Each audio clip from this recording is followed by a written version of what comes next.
새벽입니다. 한 사람이 급히 잠자리에서 일어납니다. 빠르게 집안에서 나와 마당으로 내려섭니다. 날이 밝기만을 기다리느라고 제대로 잠도 못 자서 잠을 설친 사람 같아 보입니다. 그는 집에서 갖고 나온 큰 그릇을 내려놓습니다. 그리고는 마당에서 급하게 무엇인가를 집어 올렸습니다. 그러더니 그것을 그 그릇 위에서 비틉니다. 마치 빨래를 짜듯 그렇게 비틀었습니다. 그러자 물이 쭈르르 흐릅니다. 받쳐놓은 그릇에 물이 가득 찼습니다. 이 사람은 그릇에 이렇게 물을 가득 채울 만큼 무엇인가 비틀어 짰습니다. 그리고 그가 짜서 물을 낸 그 물건은 도대체 무엇인가? 그는 어제 양털을 마당에 널어 놓았습니다. 이것은 양 한 마리에서 깎아낸 그만큼의 양털입니다.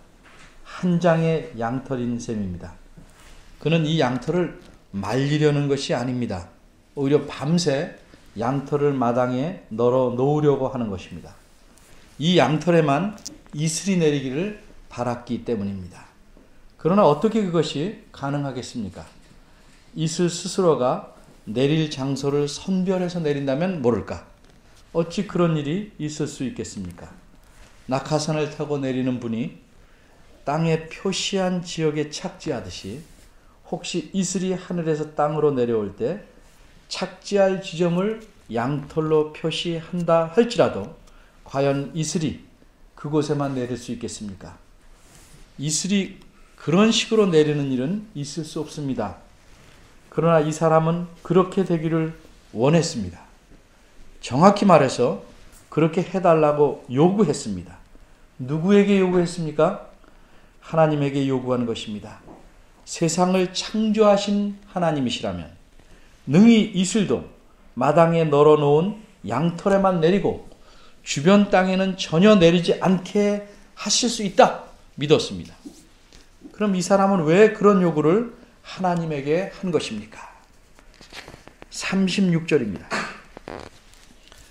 이 사람의 이름은 기드온입니다. 하나님께서 기드온에게 내가 너를 통해 이스라엘 백성을 구원하시겠다고 말씀하셨습니다. 이스라엘 백성은 7년 동안이나 다른 민족에게 괴롭힘을 당하고 있는 중입니다. 그들은 이스라엘 백성이 거둔 곡식을 가로채 갔고 심지어 소나 양 같은 가축도 다 빼앗아 갔습니다. 그들은 메뚜기 떼처럼 수없이 몰려와서 이스라엘 백성을 괴롭히고 못살게 굴었습니다. 그러나 이스라엘 사람들은 그들을 당한 힘이나 재간이 없었습니다. 그래서 많은 사람들이 집을 버리고 산에다 구멍이나 굴을 파고 살기도 했습니다. 이렇게 이스라엘을 괴롭힌 민족은 미디안이라는 족속입니다. 그런데 하나님께서 자기 사자를 보내어 기드온에게 말씀하시기를 내가 이스라엘 백성을 미디안에게서 구원해내라 이렇게 하셨습니다. 분명히 하나님의 사자가 기드온에게 나타나서 그렇게 말씀하셨습니다. 더구나 하나님의 사자는 기드온이 보는 앞에서 반석에서 불이 나와서 고기와 빵을 불사르게 하는 기적을 행함으로써 자신이 하나님에게서 온 사자임을 입증하였습니다. 따라서 하나님께서 기드온을 이스라엘을 구원해낼 구원자로 삼으시겠다는 말씀은 기드온이 잘못 들은 것이 아닙니다. 그것은 분명히 하나님에게서 온 말씀이었습니다. 그러나 무슨 수로 기드온이 미디안을 쳐부시고 이스라엘을 구원해낼 수 있겠습니까? 기드온은 도무지 자신이 없었습니다. 그래서 기드온은 과연 자신이 이스라엘의 구원자가 되는 것이 하나님의 뜻인지를 기적을 통해서 다시 한번 확인해보고 싶었던 것입니다. 그래서 하나님만이 하실 수 있다고 생각되는 기적을 하나님께 요구한 것입니다. 37절입니다. 그는 하나님께 이렇게 말합니다. 하나님 보십시오. 제가 양털 한 뭉치를 타작 마당에 둘 것입니다. 그러면 밤에 이슬이 그 양털에만 내리고 사면의 땅에는 이슬이 내리지 않게 해 주옵소서. 그러면 하나님께서 말씀하신 것처럼 내가 이스라엘을 구원할 자인 줄 알고 그 사실을 받아들이겠습니다. 이 황당한 요구에 대해서 하나님께서는 어떻게 반응하셨습니까? 38절입니다. 이 구절 맨 앞에는 그대로 된지라 라는 말씀이 나와 있습니다. 무슨 뜻입니까? 하나님께서 기드온이 요구한 대로 해 주셔서 이슬이 양털에만 내리고 주변 땅에는 내리지 않게 하셨다는 뜻입니다. 사실 기드온의 이러한 요구는 불경스러운 것입니다. 왜냐하면 그는 하나님을 시험하고 있기 때문입니다. 39절 중간에 보면 기드온 본인도 자신이 하나님을 시험하는 것이라는 사실을 인정합니다. 거기서 무엇이라고 말했습니까?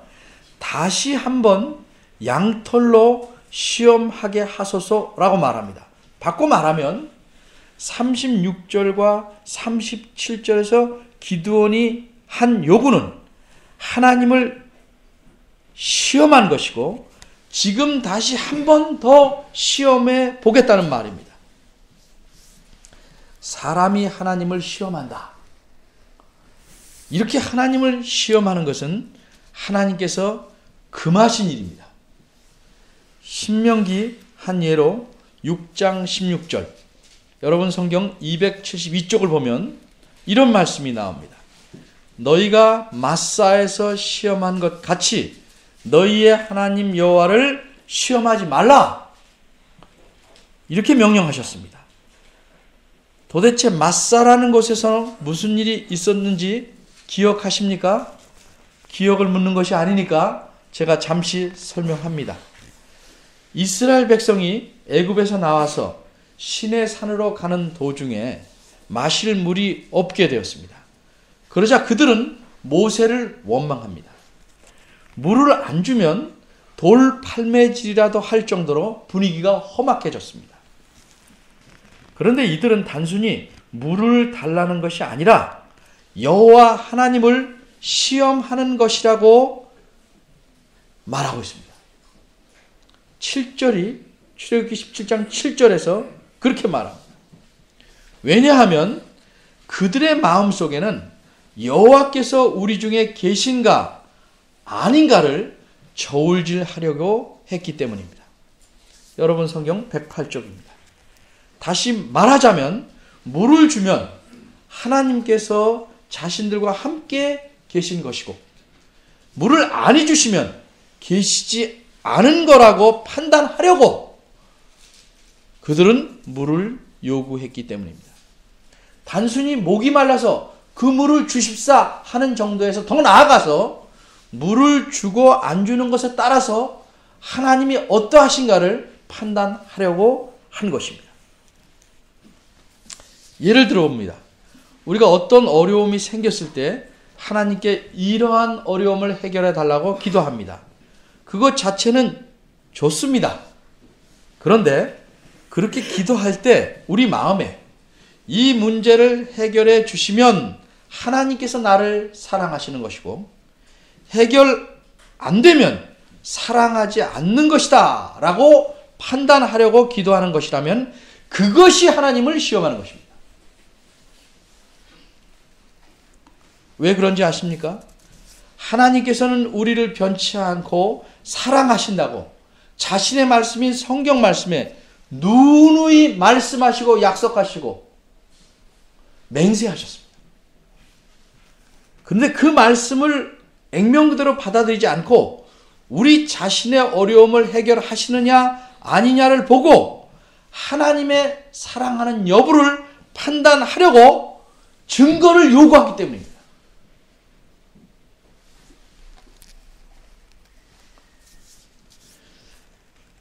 기드온은 하나님께서 자기를 통해 이스라엘을 구원하시려고 한다는 사실 자체는 이미 알고 있습니다. 그럴 수밖에 없는 것은 불이 반석에서 나온 기적을 보았을 뿐만 아니라 34절 이하를 보면 하나님의 신이 기드온에게 임했습니다. 그 결과로 기드온에게로 수많은 사람이 모여들었습니다. 이것은 하나님께서 기드온을 구원자로 세우셨고 이스라엘 백성도 그를 구원자로 여긴다는 증거인 것입니다. 이렇게 하나님께서 확실한 증거들을 보여주셨음에도 불구하고 기드온은 하나님께 양털에만 이슬이 내리게 해달라고 요구한 것입니다. 왜 그렇습니까? 그의 마음속에 하나님을 시험하려고 하기 때문입니다. 기드온은 하나님께서 이미 보여주신 확실한 증거들을 보고 하나님께서 자신을 부르신 것을 믿으려 한 것이 아니고 자신이 요구한 조건을 하나님께서 들어주시냐 아니냐를 보고 자신의 소명을 받아들이려고 했기 때문입니다. 바꿔 말하자면 하나님이 기준이 아니라 내가 기준이 된 것입니다. 하나님 자신의 말씀이 아니라 나 중심으로 내 경험을 기준으로 삼아서 하나님께서 행하시는 일들과 하나님의 심정을 판단해 보려는 것입니다. 이것이 곧 하나님을 시험하는 것입니다.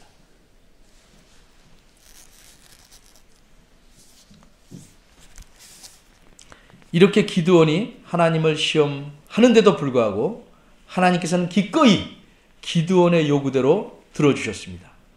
하나님께서 사람에게 순종하신 것입니다. 기드온이 이튿날 일찍 일어나 양털을 비틀어 짜서 확인한 바와 같이 하나님께서는 기드온에게 순종하셨습니다. 이쯤 되면 기드온은 더 이상 하나님을 시험해서는 안 됩니다. 그러나 기드온은 여기서 멈추지를 않았습니다. 39절입니다. 기드온 자신도 자신이 하나님을 또 시험하려는 것이 진노를 받을 만한 짓인 줄 잘 알고 있었습니다. 그러기에 진노하시지 말아달라고 간청합니다. 이번이 마지막이라고 한 번만 더 양털로 하나님을 시험하겠으니 참아 주시라고 노골적으로 말합니다. 사실 기드온의 이런 행위는 못돼 먹은 짓입니다. 비유하자면 내가 다른 사람을 심하게 모욕하고 나서 한 번 더 모욕할 테니 참아달라 하는 것과 같습니다. 기드온은 뭐라고 요구합니까? 이번에는 양털에는 이슬이 내리지 않고 사면 땅에는 이슬이 다 내리게 해달라고 요구합니다. 참 특이한 성격의 소유자입니다. 하나님의 능력을 충분히 보았음에도 불구하고 왜 또 다시 이런 요구를 했을까요? 그런 요구는 본인이 인정한 바대로 하나님을 시험해 보려는 마음에서 나온 것임이 분명합니다. 그러나 기드온 자신이 말하지 않은 또 다른 동기를 우리가 알 수 있는데 그것은 그가 할 수만 있다면 어떻게 해서라도 하나님의 부르심을 피하고 싶어 한다는 사실입니다. 어떻게든 빠져나가려고 하기 때문에 그는 양털에서 짜낸 이슬이 그릇에 가득한 것을 보고 나서도 또다시 하나님께 모욕적인 요구를 한 것입니다. 오늘 본문에서 하나님께서는 우리에게 무엇을 말씀하시려는 것일까요? 이 본문을 읽고 이렇게 생각하는 분들을 덜어보았습니다. 나도 기드온처럼 하나님께 기도하면 하나님께서 응답해 주실까? 예를 들면 내가 새로운 사업을 시작하려는데 어떤 사업을 하는 것이 과연 하나님의 뜻에 맞는지 안 맞는지 알기 위해서 이렇게 기도해 보면 어떨까?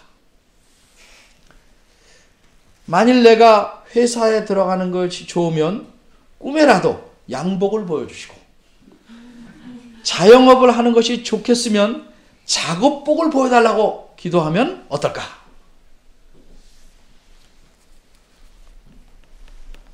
오늘 본문에서 기드온이 간구한 방식을 보고서 자신도 그런 방식으로 기도하려는 사람은 하나님의 말씀을 심하게 왜곡시켜서 오해하고 있는 것입니다.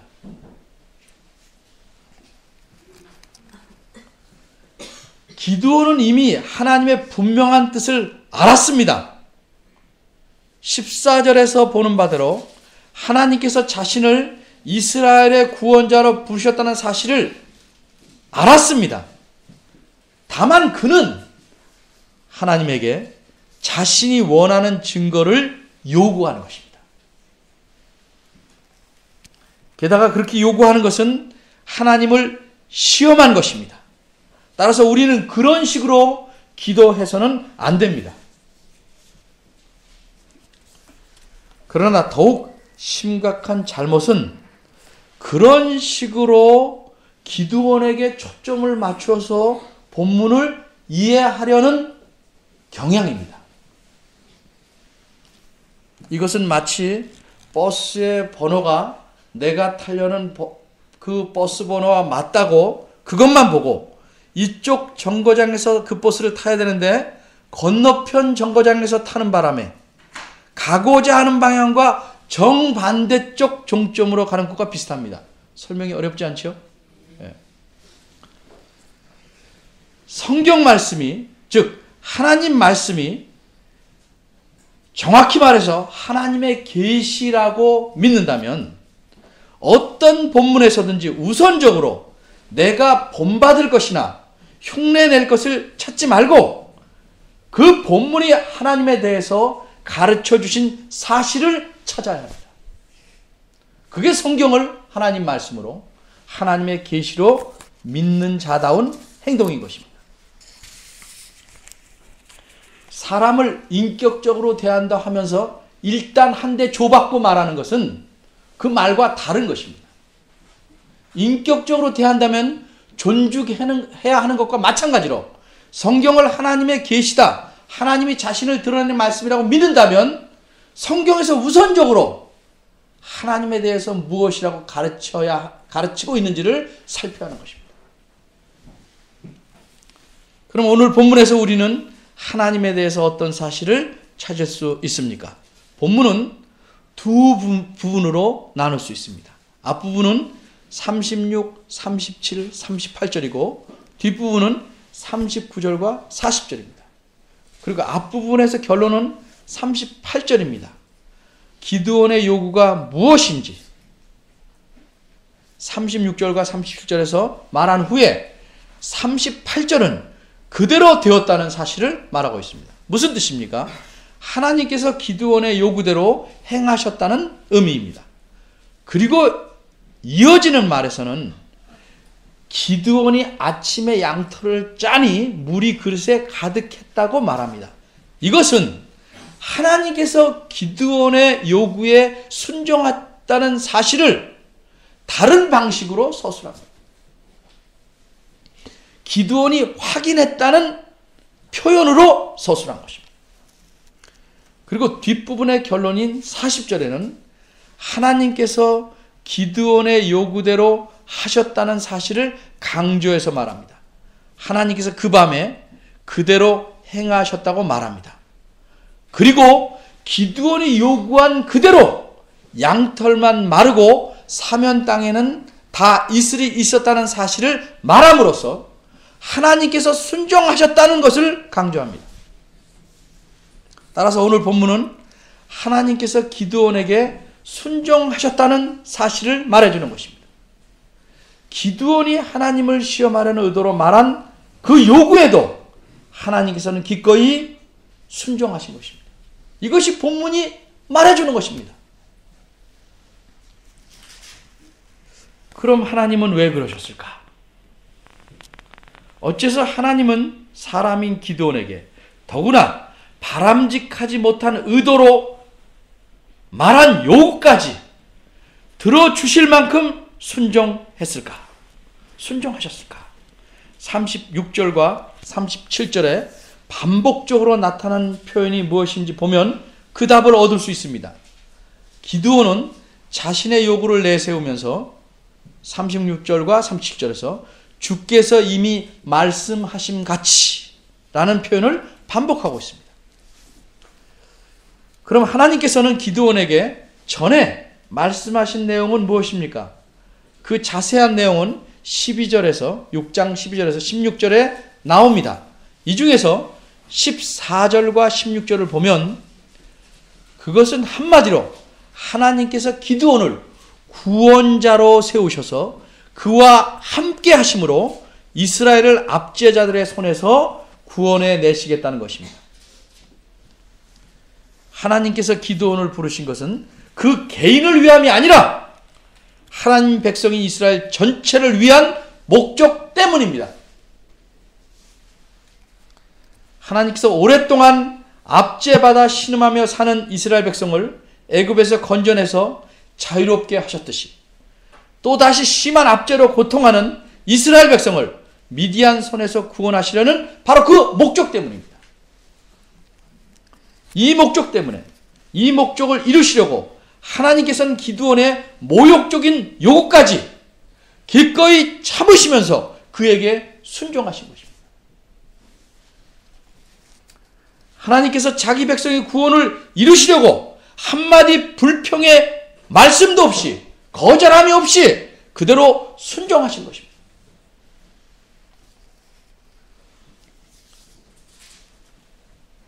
이렇게 이스라엘 백성은 기드온을 통해 구원을 얻었습니다. 그러나 그 구원은 그 후 기드온이 사살해 있는 동안 40년밖에 지속되지 않았습니다. 그것뿐입니다. 어떤 인간도 영원한 평안을 주며 죄로부터 온전히 자유로운 구원을 이룰 수는 없습니다. 오직 하나님 자신만이 그런 구원을 이루실 수 있는 것입니다. 그러기에 하나님께서는 자기 아들이신 예수 그리스도께서 직접 이 세상에 오도록 하셨습니다. 그분을 보내셨습니다. 그래서 그리스도께서는 하나님 백성 전체의 온전하고 영원한 구원을 이루시기 위해 끝까지 순종하셨습니다. 그분은 죽기까지 순종하셨습니다. 이렇게 하나님의 아들께서 온갖 모욕과 수모와 고난을 참으시고 기꺼이 순종하심으로써 하나님의 구원을 온전하게 이루신 것입니다. 이로써 지금 우리도 하나님의 은혜로 그 구원에 참여한 자들이 된 것입니다. 우리가 그리스도의 순종으로 이루어진 구원을 받아서 하나님의 자녀로 살아가게 되었다는 말씀입니다. 하나님께서 사람에게까지 순종하셨다면 사람인 우리가 하나님께 복종하는 것이 참으로 마땅한 일입니다. 더구나 우리는 하나님을 아버지라고 부르는 그분의 자녀들입니다. 이것이 우리가 이 땅에서 사는 동안 어떤 어려움이나 고난 속에서도 감사한 마음으로 하나님께 복종하며 살아가야 할 이유입니다. 사랑하는 자들아, 너희가 나 있을 때뿐 아니라 더욱 지금 나 없을 때에도 항상 복종하여 두렵고 떨림으로 너희 구원을 이루라. 너희 안에서 행하시는 이는 하나님이시니라. 기도하겠습니다. 하나님, 저희의 삶을, 저희의 마음을 속속들이 아십니다. 불순종하는 경향이, 그런 욕구가 곳곳에 배어있는 저희들을 주의 말씀으로 어거하시고 선한 손길로 이끌어 주심을 감사합니다. 그리스도께서 하나님께 철저히 순종하셨듯이 저희도 주의 말씀을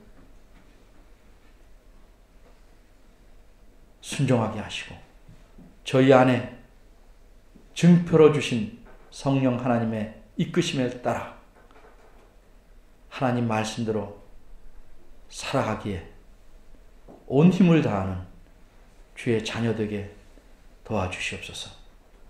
저희의 삶이 늘 부족하고 허물투성이지만 저희 안에서 착한 일을 시작하신 하나님께서 끝까지 인도하시고 이루실 줄을 확신하오니 주여 저희들을 긍휼히 여기시고 저희들의 손을 붙잡고 저희들을 지도하여 주시옵소서.